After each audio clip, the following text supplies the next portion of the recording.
आज जो अपने पढ़ेंगे वह आरपीएससी के विगतवर्ती ईओ के अंदर आए हुए जितने भी प्रश्न हैं वो पढ़ेंगे। देखो साथ साथ अपने आरपीएससी ईओ के लिए देखो साथ साथ अपने वो क्लास ऑब्जेक्टिव प्रश्न वाली चल रही है, महत्वपूर्ण प्रश्न वाली 9 बजे, और रात को लाइव होती है यूट्यूब पे। और ये वाली जो है ये विगत भर्तियों है, वो तो अपनी तरफ से इंपॉर्टेंट प्रश्न थे, ये विगत भर्तियों की है। तो विगत भर्तियों के साथ साथ कर लेते हैं। 2 दिन वो क्लास लिया करेंगे, एक दिन या इसके लगभग 150 एक प्रश्न ये हो गए, और लगभग 167 एक वो, तो 300 प्लस हो जाएंगे, लगभग 320 एक प्रश्न हो जाएंगे उसमें सारे। ठीक है, चलो पहला प्रश्न पढ़ो। और इसमें वही करना कल कर रहे थे काम, क्या कि साथ साथ में आप उत्तर लगाते रहो और लास्ट में देखो कि इसका जो उत्तर आ रहा है वो क्या आ रहा है।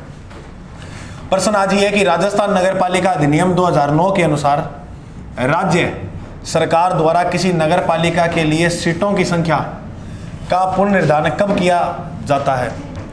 सीटों की संख्या का पुनर्निर्धारण जो है, वापस जो उपचुनाव करवाए जाते हैं वो कब किया जाता है।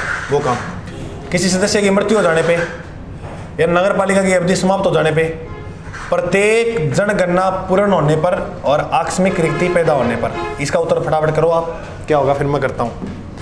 तो इसका जो राइट उत्तर हो जाएगा वो क्या हो जाएगा, ऑप्शन नंबर सी, प्रत्येक जनगणना पूर्ण होने पर। क्योंकि सीटें वगैरह तय करते हैं वो किसके हिसाब से करते हैं, जनगणना के हिसाब से। अब भिखारी बन गए मेरे को पता है तुम, क्योंकि आप एक चीज़ पढ़ो प्रश्न में, मैं देखो एक करने का तरीका आपको एग्जाम में प्रश्न आएगा वो कैसे करोगे आप। देखो इसमें क्या लिखा हुआ है, प्रश्न नहीं समझ में आया, मेरे को लगता है मेरे को भी नहीं आया, मान लो ऐसे मान लेते हैं अपने। तो अपने देखो पढ़ो, इसमें सीटों की संख्या की बात की है। सीटों की संख्या मैंने शुरू में करवा दिया था, वो जनसंख्या के आधार पर की जाती है, लेकिन फिर भी पढ़ो इसको। किसी सदस्य की मृत्यु होने पे, आपको पता कि मृत्यु होने पे तो पद खाली होगा, फिर उपचुनाव होंगे। चलो ये बात मान लेते कि ये उपचुनाव की बात कर रहा है।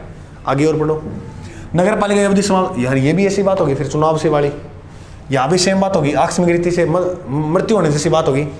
कभी भी ऐसे याद रखना आप, कभी ऑप्शन में आपको चाहिए लग रहा हो उसका उत्तर ये होगा, एक जैसी जब बातें आने लग जाना तो वो जिंदगी भर नहीं होगा उसका उत्तर। फिर जो तीसरी बात कर रहा होगा ना उसका उत्तर में सब होगा। आप करके देख लेना, कोई भी प्रश्न समझ में आ गई। एक हिंट करना प्रश्न पकड़ने की, आप ये इसका ये हो गया। आओ दूसरा प्रश्न, राजस्थान नगर पालिका अधिनियम 2009 के अनुसार नगर निगम का उप सभापति होता है। ठीक है, तो नगर निगम का उप सभापति होता है। अच्छा, उप सभापति उसे क्या कहते हैं, तो उसे कहते हैं क्या, उप महापौर। 2 नंबर उत्तर, क्योंकि देखो एक होती है नगर पालिका, इधर देखना 1 मिनट सारे, एक होती है नगर पालिका, एक होता है नगर परिषद और एक होता है नगर निगम। अब मेरे को बताओ, नगर पालिका का जो मुख्य होता है उसे क्या बोलते हैं, अध्यक्ष या उपाध्यक्ष। Very good. नगर परिषद का जो होता है उसे बोलते हैं सभापति, सभापति या उपसभापति, ऐसे बोलते हैं ना। और जो नगर निगम का होता है उसे बोलते हैं महापौर, मेयर या महापौर। अब इनके उप लगा दो, आज उप महापौर हो गया ना। तो जैसे नगर परिषद में उप सभापति होता है, मतलब होता है, तो नगर निगम में राजस्थान नगर पालिका अधिनियम 2009 के अनुसार नगर निगम का उप सभापति क्या होगा, मतलब ये जो अपने इधर नगर परिषद में उप सभापति कहते थे वो क्या होगा। ऐसे प्रश्न की आप वो समझो, वाइस चेयरमैन होगा, नहीं होगा, ये तो कभी नाम ही नहीं पड़ा। चुनाव आयुक्त नहीं होगा, वाइस चेयरमैन, प्रेसिडेंट नहीं होगा, तो क्या होगा, उप। क्लियर हुआ प्रश्न ये। तीसरा प्रश्न पढ़ो,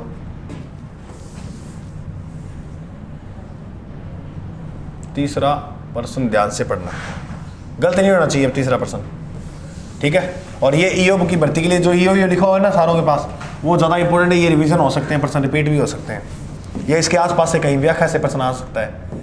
तो अब देखो ध्यान से, 3 नंबर प्रश्न जो बात कर रहा है वो कह रहा है राजस्थान नगर पालिका अधिनियम 2009 के अनुसार उस अधिकारी की पहचान करें जिसे नगर पालिका में नगर निगम की संपत्ति के किसी भी नुकसान की रिपोर्ट करने का अधिकार सौंपा गया हो। था मारूंगा कान पे, यहाँ लाके बीच में बोली दो, आता है तो करो, नहीं आता तो छोड़ दो। तो उसका जो राइट उत्तर हो जाएगा क्या हो जाएगा, मुख्य नगर पालिका अधिकारी। क्लियर हुआ। चौथा प्रश्न ये इंपॉर्टेंट है, राजस्थान नगर पालिका अधिनियम 2009 के अंतर्गत किसमें अपॉइंटेड डे का अर्थ बताया गया है। हाँ अपॉइंटेड है क्या, हाँ अपॉइंटेड है ना। डे का अर्थ क्या होता है, पहले तो देखो इसका उल्लेख कहाँ मिलता है, तो इसका उल्लेख मिलता है धारा 2 में। धारा 2 के अंदर जो लिखी है वो लिखी गई है इसकी परिभाषा, किसकी परिभाषा? नगर पालिका अधिनियम 2009 की। उसमें से काफ़ी शब्द आते हैं, जैसे मैं आपको एक शब्द बताऊं, एक शब्द आएगा वासा। तो वासा क्या होता है? जो यात्री वगैरह आते हैं ना, जैसे उसको वास मतलब रहने का कोई स्थान हो, ऐसे। एक तो ये आएगा, एक न्यूसेंस आएगा। न्यूसेंस तो पता लगेगा, खतरनाक चीज़ें जो होती हैं उनको नष्ट करना, वास आएगा। एक और आएगा पूर्ण दिन। पूर्ण दिन किसे माना गया है? नगर पालिका अधिनियम के अंदर। क्या इसमें रविवार का दिन जोड़ा गया है क्या पूर्ण दिन का? हाँ बिल्कुल जोड़ा है। नगर पालिका के अधिकारी छुट्टी के मिलते नहीं है, संडे वाले छुट्टी के पैसे मिलते हैं इनको, तो पूर्ण दिन समझ में आ गया ना, वो दिन भी इसमें गिने जाएंगे। ठीक है, तो इसका जो अर्थ होता है, अब वो आपने कर लिया होगा, कर लिया। तो इसका जो अपॉइंटेड का अर्थ जो होता है वो होता है नगर पालिकाओं का परिसीमन। ठीक है, हो जाएगा। अब आगे बढ़ते हैं अपने। और नगर पालिका परिसीमन का उल्लेख किस धारा में है? 2 में नहीं है, सॉरी, यहाँ ये वो परिभाषा 2 में लिखी गई है, ये तो सही है। इसका जो अर्थ है वो धारा 3 के अंदर है। इसका मतलब ये है कि ये इस दिन ये क्या करेंगे कि नगर पालिका मिला सकते हैं, कोई नगर पालिका अलग कर सकते हैं इस क्षेत्र को। ठीक है, अब प्रश्न नंबर 5 पे आओ। ये इंपॉर्टेंट प्रश्न है, थोड़ा याद रखना भाई। 5 नंबर प्रश्न आ चुका है स्क्रीन पे, और वो प्रश्न क्या है सुनो ध्यान से। राजस्थान नगर पालिका अधिनियम 2009 के अनुसार नगर पालिका को नगर निगम की संपत्ति की चोरी से संबंधित सभी मामलों की रिपोर्ट करने के लिए कौन सशक्त करता है?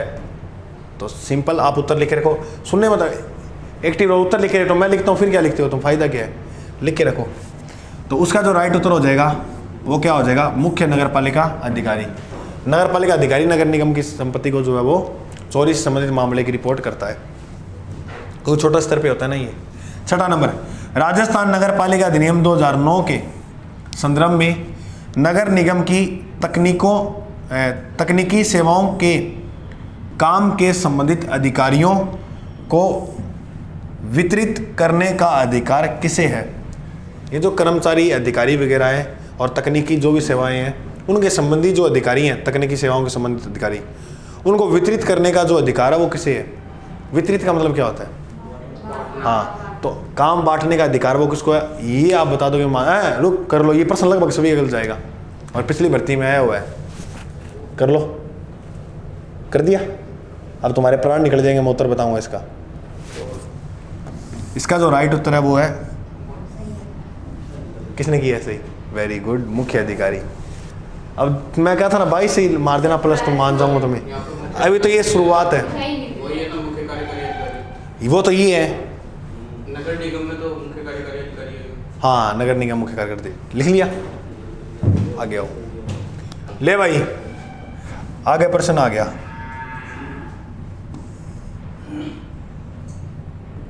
तेरी नजरों में लो भाई, 7 नंबर प्रश्न ये है, राजस्थान नगर पालिका अधिनियम 2009 के अनुसार उस उपयुक्त प्राधिकारी की पहचान करें जो नगर निगम के लेखा परीक्षा अकाउंट ना रिपोर्ट में दर्शित किसी भी अनियमितता को दूर करने के लिए शीघ्र कदम उठाएगा। तो वो कौन होता है? तो वो कौन होता है आप सभी को पता है।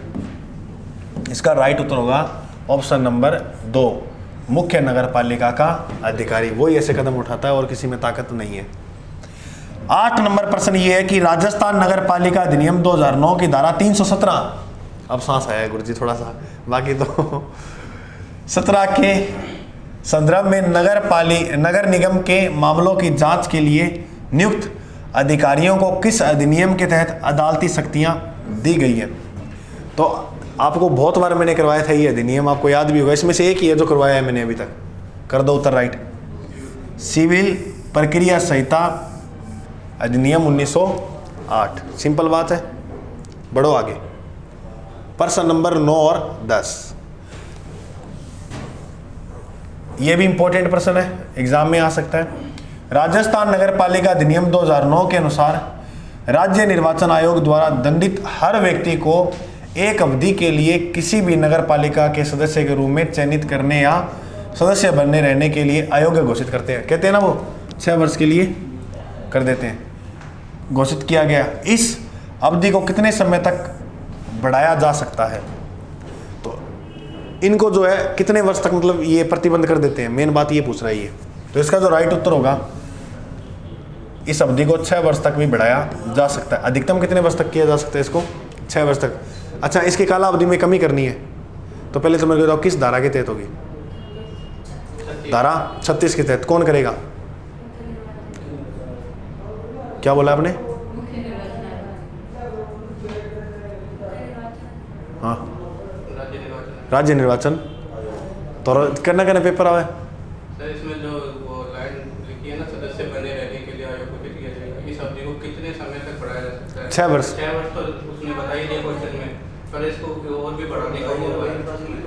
6 वर्ष ही उत्तर मान रखा है, 6 वर्ष तक बढ़ाया जा सकता है। राजस्व, ये जो पेपर में आया हुआ प्रश्न है, 6 वर्ष उत्तर माना इन्होंने। तो सर 6 और 6 12 हो गए। 6 वर्ष सीधा 12 जो दो है तुम। राजस्थान नगर पालिका, तेरा नाम क्या है? ललित है क्या? नहीं, वही है शहरी भूमि। राजपथ। ये नियम आ गया भाई 1974 वाला के अनुलग्नक डी क्या है? अनुलग्नक डी क्या है? इसका मतलब है अनुलग्नक डी क्या है? आवासीय आवंटन, आवंटित भूमि का स्वतः रद्दीकरण, बेकार भूखंड के लिए रजिस्ट्रीकरण, सार्वजनिक रूप में नीलामी भूमि। 10 नंबर जो प्रश्न है उसका एक बार आप छोड़ देना, इसका थोड़ा राइट उत्तर शायद इसका जो होगा ना वो आवंटित भूमि का स्वतः रद्दीकरण हो जाता है, इसका मतलब अनुलग्नक डी है। चलो देख लेंगे वो क्या होगा आगे। प्रश्न नंबर 11,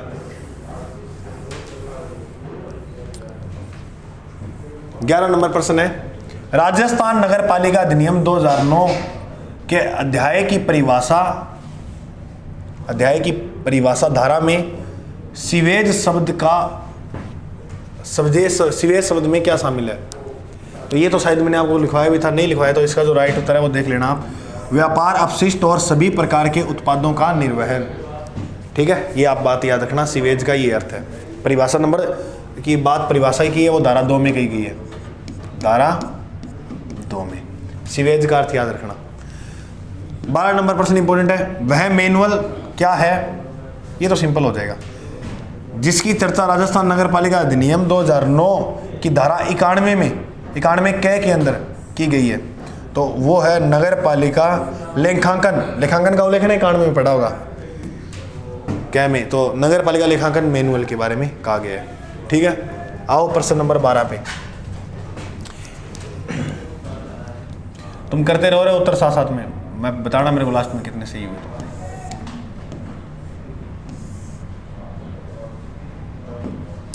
राजस्थान नगर पालिका अधिनियम 2009 के अनुसार कार्यभार ग्रहण करने की अवधि से कितने वर्ष की समाप्ति पर नगर पालिका के अध्यक्ष के विरुद्ध अविश्वास प्रस्ताव सूचना पारित की जा सकती है? देखो, आपने पढ़ा होगी धारा 53। धारा 53 में लिखा हुआ है कि हम जो है अध्यक्ष के विरुद्ध क्या ला सकते हैं? अविश्वास प्रस्ताव ला सकते हैं। पहले वर्ष तो लाया नहीं जाएगा, तो कौन से वर्ष लाया जाएगा? तो इसका जो राइट हो जाएगा वो दूसरे वर्ष लाया जाएगा। ठीक है, तो कब पारित किया जा सकता है? दूसरे वर्ष। राजस्थान नगर पालिका अधिनियम 2009 की धारा 70 के अंतर्गत नगर पालिका की ओर से कौन भू अधिग्रहण का अधिकार है? किसे भूमि को अधिग्रहण करने का अधिकार है? इस धारा के अंदर 71 में 70 में पढ़ा ना, भूमि का अनिवार्य अर्जन, तो वो किसको है? बोलो मैं तो मारूंगा, फिर कह रहा हूँ, एक जिंदगी में प्रश्न आता उसे बोल जाते हो राज्य।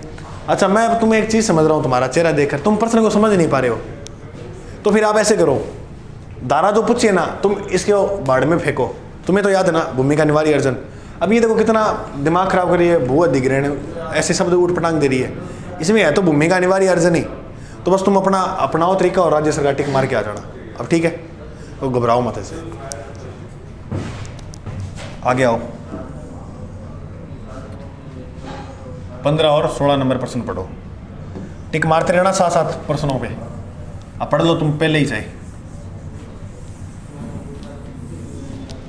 राजस्थान नगर पालिका अधिनियम 2009 की उस धारा को पहचाने जो हर एक सदस्य के अधिकार और विशेषाधिकार को प्रदान करती है।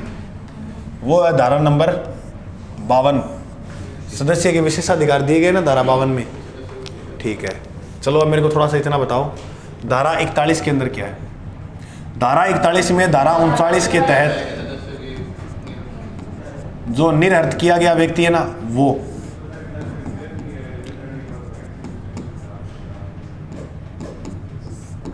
से व्यक्ति को जैसे 6 वर्ष के लिए चुनाव पे प्रतिबंध वगैरह लगाया गया ना, वो। धारा 43 में कि नगर पालिका के अंदर 3 ऐसे बनता ना, एक अध्यक्ष होगा, वह एक क्या होगा, उपाध्यक्ष। ये बात लिखी है धारा 43 में। धारा 49 में क्या लिखा हुआ है, सीएमओ की शक्तियां और उसके कर्तव्य। ये मतलब कितना इनके पास शक्तियां दी गई है। सीएमओ का मतलब होता है नगर पालिका का मुख्य अधिकारी, वह इसके कार्य, उसके शक्तियों के बारे में 49 में। और 50 में क्या लिखा हुआ, धारा कर्तव्यों को सौंपना। और कितने दिन तक सौंप सकता रहे, 60। ये नगर पालिका अधिनियम रट के बैठा है पूरा। अब बात करें धारा 16 नंबर प्रश्न, राजस्थान नगर पालिका अधिनियम 2009 की धारा 105 बिल्कुल सिंपल है, के अनुसार निम्न में से कौन सा विकल्प लाइसेंस आवश्यकता वाली गतिविधियों के लिए नगर पालिका द्वारा शुल्क या जुर्माना लगाने की शक्ति के बारे में गलत है। गलत है, यहाँ गलत बताना है आपको। प्लम्बर और ये सारी चेक करेंगे अपने उसकी। ठीक है, पहले तो मेरे को आप बताओ धारा 105 में है क्या। आ जाओ, बैठ जाओ।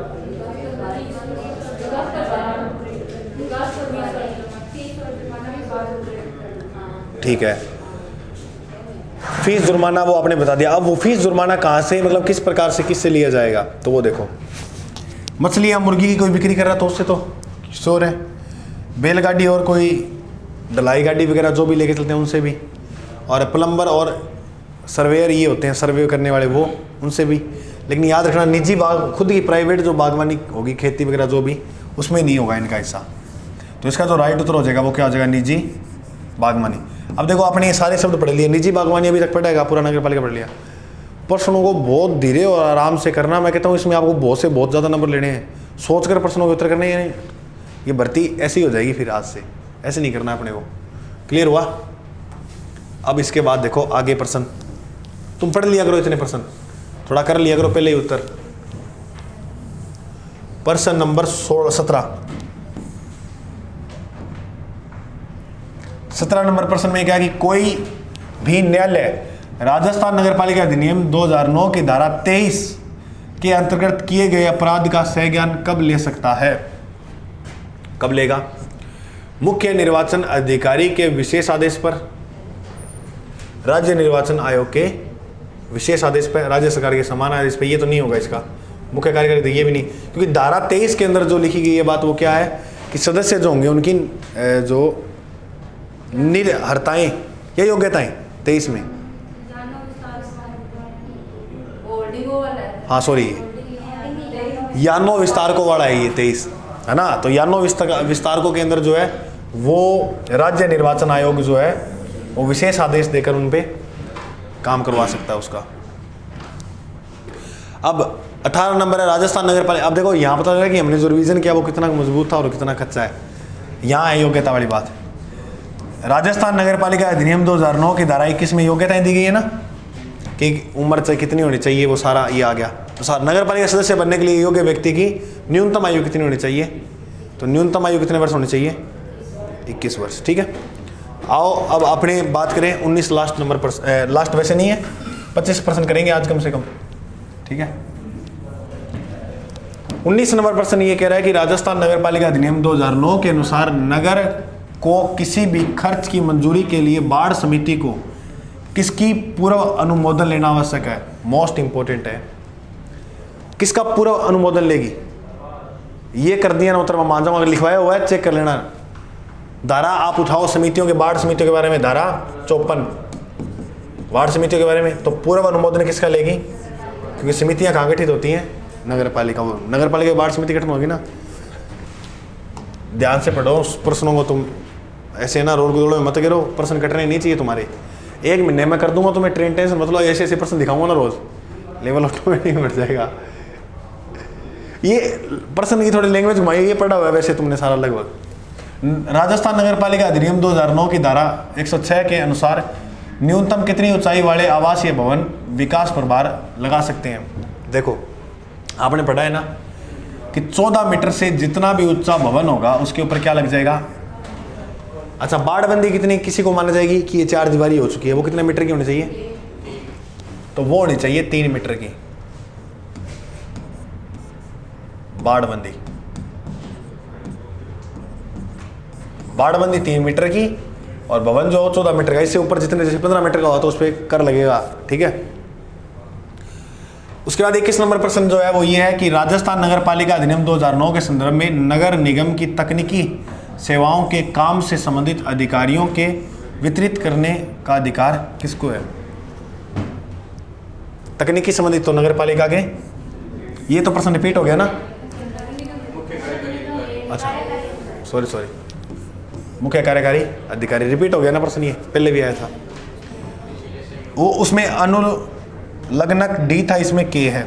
चलो, राजस्थान नगर पालिका शहरी भूमि निपटान नियम 1974 के अनुलग्नक डी के अनुसार पट्टादाता अपने अधिकारों के प्रयोग द्वारा हुए सभी नुकसान के लिए उचित मुआवजे का भुगतान किसे करने के लिए उत्तरदायी होगा? यानी किससे करेगा वो? तो वो करेगा राजस्थान। ये देखो ये अनुलग्नक है ना, ये थोड़ा सा मेरे प्रश्न जो क्लियर हो नहीं रहे, इसको भी आप थोड़ा एक साइड में रखो। ये अनुलग्नक, इसकी अपने पूरी व्याख्या करेंगे डी के ये क्या होते हैं, इसको समझ कर अच्छी तरह से। मेरे हिसाब से इसका जो राइट उत्तर होगा वो होगा पट्टेदार। बाकी देखते हैं अपने, क्योंकि पट्टा करता लिखा हो ना ऊपर, पट्टादाता है ना, तो ये पट्टेदार से ही लेगा। चलो अपने देख ही लेंगे, कोई बात नहीं है। 2% मैंने आपको डाउट में, अगर आपको पता है तो इसके कमेंट में उत्तर जरूर बता देना। आ जाओ आगे। 23 नंबर जो है वो है राजस्थान नगर पालिका अधिनियम 2009 के अनुसार निम्न में से कौन सा विकल्प नगर पालिका के मनोनीत सदस्यों पर लागू नहीं होता? मनोनीत पे कौन सा लागू नहीं होता? पहले तो ये देखो, नगर पालिका में मनोनीत कितने होते हैं? कितने होते हैं? पहले कितने होते थे? 4। अब कितने कर दिए बढ़ा के? 6। अब सदस्य जो मनोनीत होते हैं वो कितने होते हैं? 6। अब नगर पालिका में 6 जो मनोनीत होंगे, इनको कौन से अधिकार लागू नहीं होंगे? नगर पालिका की बैठकों में मतदान का अधिकार लागू नहीं होता। ये ना अधिनियम 2009 की धारा 24 के प्रयोजनीयता और राजस्थान सरकार द्वारा मनोनीत सदस्यों को हटाने का अधिकार, इनमें से कोई नहीं। देखो ये वोट नहीं दे सकते, इसको क्या अधिकार नहीं है? बैठकों में मत देने का अधिकार नहीं है, तो इसका राइट उत्तर ही हो जाएगा। हाँ, साधारण नहीं रहता है, इसके अंदर हो गई, ठीक है। तो इसके अंदर मनोनीत जो लोग होते हैं उनको बैठकों में, मैंने बताया था ना आपको, इनको अधिकार नहीं होता। इसे नाम निर्दिष्ट लोग भी बोलते हैं। अच्छा, मनोनीत गुरुजी किस धारा के तहत किया जाएगा? तो वो किए जाएंगे मनोनीत धारा 6 में है ना, संरचना नगर पालिका की संरचना 6 में और स्थापना 5 में है। तो नगर पालिका की संरचना धारा 6 में, नगर पालिका की संरचना वो किसमें? धारा 6 में। 24 नंबर है राजस्थान नगर पालिका अधिनियम 2009 के अनुसार जब कोई गोदाम 2 सन्निकट नगर निकाय क्षेत्रों की सीमाओं के बीच में स्थित हो तो इनमें से किसके पास इस बात का अधिकार होता है कि वह यह घोषित करे कि वह गोदाम किस नगर पालिका निकाय क्षेत्र के अंतर्गत आएगा? तो बताओ वो अधिकार किसके पास होता है? ये बात कर रहे हैं नगर पालिका के अंदर, तो वो जो अधिकार होता है वो तय करेगी कौन? राज्य सरकार। ये किसके अंडर में आएगी, किसके नहीं आएगी। लास्ट प्रश्न आज का 25 नंबर, तो ध्यानपूर्वक सुनना। 25 नंबर प्रश्न ये है कि राजस्थान नगर पालिका अधिनियम की धारा 43, ठीक है, के संदर्भ में समय समाप्ति के कारण उत्पन्न हुई अध्यक्ष पद की रिक्त को भरने की निर्धारण अवधि को बढ़ाने के लिए उपयुक्त प्राधिकारी कौन होगा? कौन हो सकता है? ये बता दो, मैं मान जाऊंगा आपको प्रश्न। देखो इसके चुनाव जो है, उपचुनाव कितने अंदर से करवाए जाएंगे? उपचुनाव, उपनिर्वाचन, और फिर अवधि बढ़ाई भी जा सकती है 6 माह से 3 महीने और बढ़ाई जा सकती है। ये काम कौन करेगा? ये 3 महीने जो बढ़ाई है ये अवधि, ये काम कौन करेगा बढ़ाने का? ये ताकत बहुत बड़ी हो जाती है, आप ऊपर मत ले जाना। तो ये काम कौन करेगी? राज्य सरकार, ठीक है। तो तो आज 25% हमने सफलतापूर्वक किए। 2 प्रश्नों के जो उत्तर है वो मैंने बताए, अनुलग्नक वाले वो पूरे में उसकी व्याख्या करेंगे अपने, ठीक है। तो बाकी तो हो ही गए तुम्हारे। अब बताओ, चलो आज के लिए तुम्हें जय हिंद और तुमसे मैं करता हूँ बात।